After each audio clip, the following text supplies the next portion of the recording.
warahmatullahi wabarakatuh. Waalaikumsalam warahmatullahi Alhamdulillah, alhamdulillahilladzi arsala rasulahu bil huda waddinil haq liyudhhirahu 'ala dini kulli wa kafa billahi syahida. Asyhadu an la ilaha illallah wa asyhadu anna Muhammadan abduhu wa rasuluh la nabiyya ba'da amma ba'd. Rabbi shrah li sadri wa yassir li amri wahlul 'uqdatam min lisani yafqahu qawli. Segala puja dan puji syukur marilah kita haturkan kepada Allah Subhanahu wa taala yang oleh karenanya kita masih diberikan kenikmatan iman Islam, kenikmatan hidup dan kenikmatan kesehatan yang masih bisa kita rasakan hingga saat ini. Tidak lupa pula sholawat serta salam marilah kita haturkan kepada baginda besar Muhammad Shallallahu Alaihi Wasallam yang oleh karenanya pula kita semua dapat keluar dari zaman yang gelap gulita menuju zaman yang terang benderang.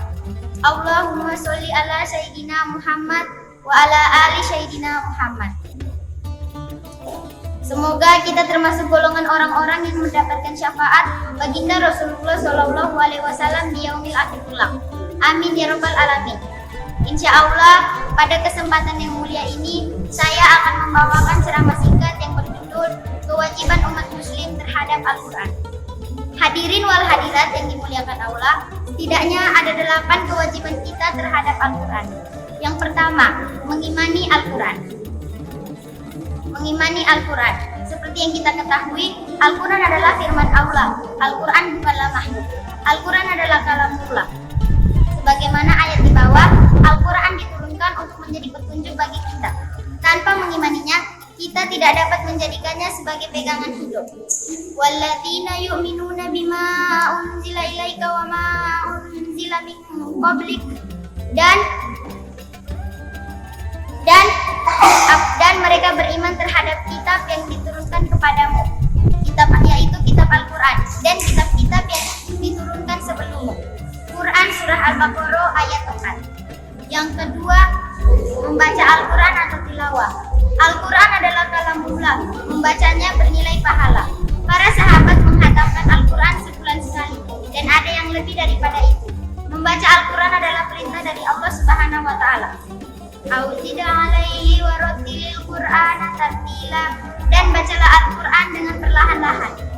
Quran surah Muzammil ayat 4. Yang ketiga, mentadabburi Al-Quran, yakni merenungkan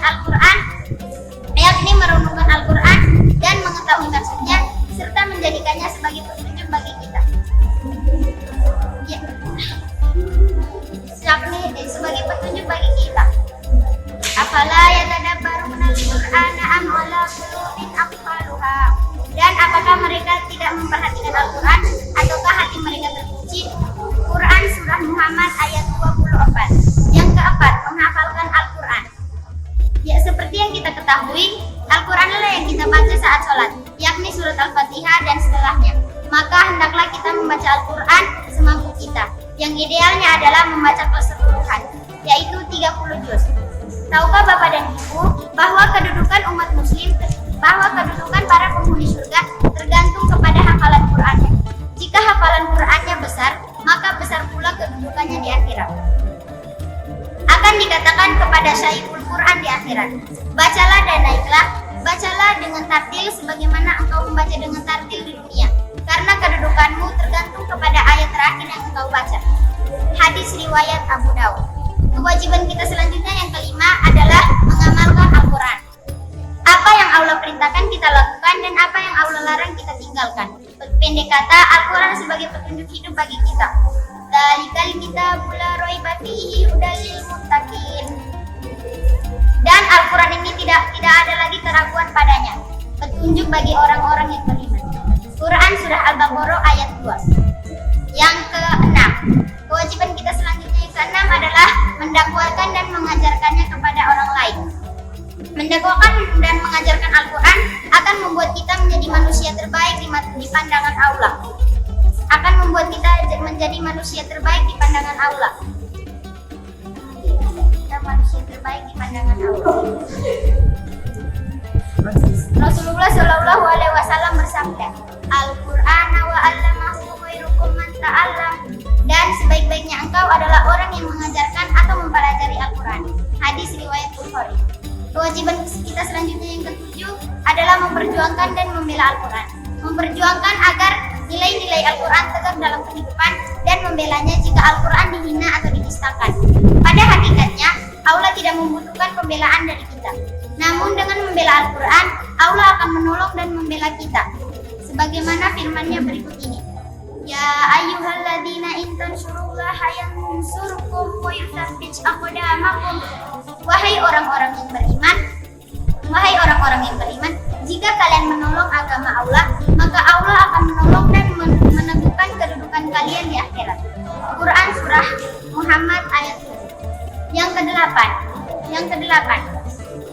kedelapan, mengamalkan Al-Quran secara bermasyarakat. Tak cukup hanya mengamalkan secara pribadi, kita juga perlu mengamalkannya secara bermasyarakat dan bernegara.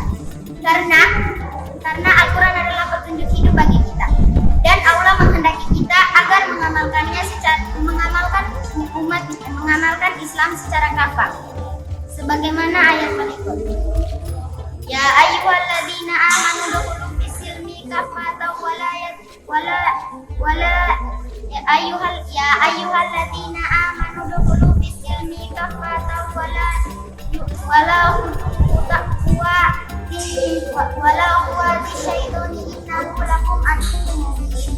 Wahai orang-orang yang beriman, masuklah kalian ke agama Islam keseluruhan, dan janganlah kalian ikut turut dalam jalannya syaitan, karena sesungguhnya syaitan adalah musuh yang nyata bagi kalian.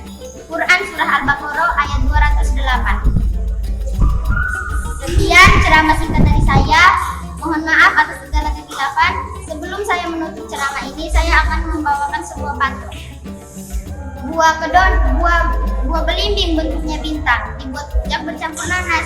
Bagi jamaah yang banyak hutang, saya doakan hutangnya lunas.